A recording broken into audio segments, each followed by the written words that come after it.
Okay, bueno mi gente, Calix Boxing here. Hit that sub button for nightly boxing videos. I am live here on Google Hangout. Now, wanted to switch it up a little bit and talk a little bit about the UFC fighters crossing over into boxing, mixed martial artists crossing over into boxing. Conor McGregor doing it against Floyd Mayweather this Saturday. And I think most of us pretty much know how that's going to go. However, it's going to be interesting to see how many mixed martial artists are going to make the crossover, being that the top guys in the UFC don't get paid all that much.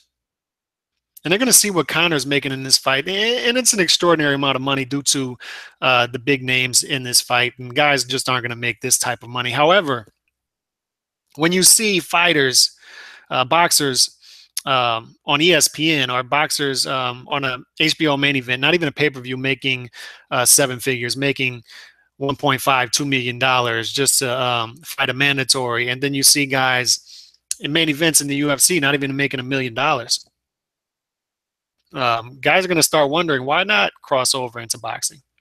Why not do it? Maybe I'll have success here. And not every guy's going to be able to do it because not every guy has that stand-up game, has the striking ability in the UFC. And I was talking to my friend earlier, a coworker, shout out to EJ. We were talking about this, and we were talking about Nate Diaz.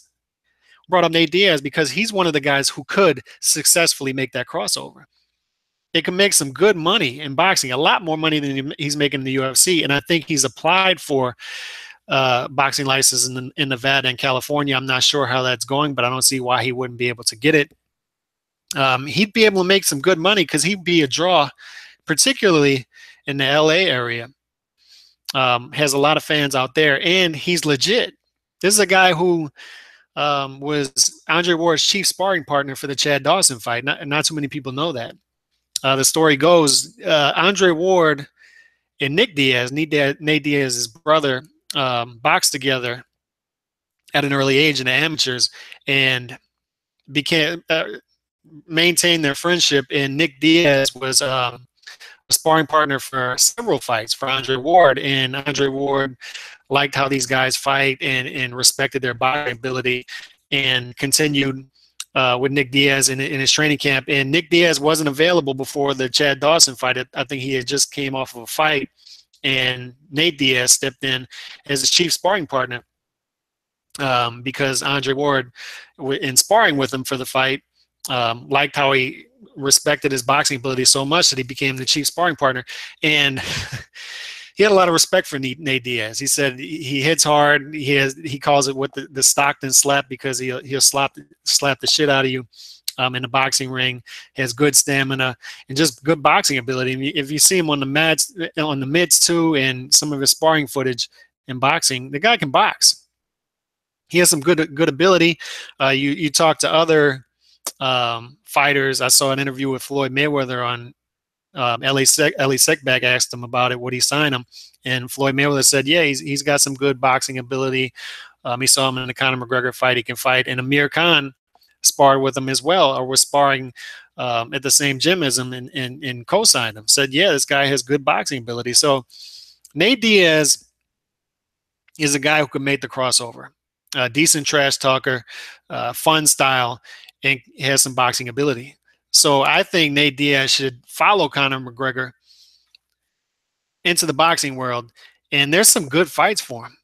If he's sparring with Andre Ward, who's a 175-pounder, I think Nate Diaz walks around in the 180s, 190s, so could get down to 168, 175, maybe even 160, I don't know, or catch weight, whatever. But one fight that I'd love to see, boxing match. Julio Cesar Chavez Jr. is looking to get a decent payday again. He's fallen from people's graces after the Canelo fight, but that's a winnable fight for both guys, and that's a fun fight. That's a fun matchup.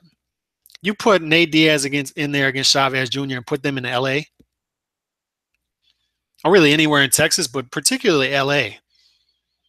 Nate Diaz versus Chavez Jr., that fight would sell. And that would be a fun fight, hellacious fight. Both of those guys will walk forward, try to walk each other down. The trash talking before would be fun. So that's a fight that if I'm a boxing promoter, I'd be trying to make that. I'd be trying to sign Nate Diaz and make that fight immediately. And there are other guys in and around those weight classes. Fonfara, that would be a fun fight. Diaz versus Fonfara. I mean, even guys like Cleverly or George Groves, Billy Joe Saunders, Andy Lee. Those would be fun fights for Nate Diaz, but particularly the Chavez Jr. fight. That's a fight Nate Diaz should follow Conor McGregor into boxing to make some more money. He's legit. He can box. He can do it. He can make the crossover and call out Chavez Jr. And Chavez Jr. would come to the table. He would view it as an easier fight, a name that he can win, and Diaz would view it as a guy that he can beat up as well. So why not get him his license in California and make that fight in LA? Let's do that, man. Nate Diaz, come to boxing. Peace.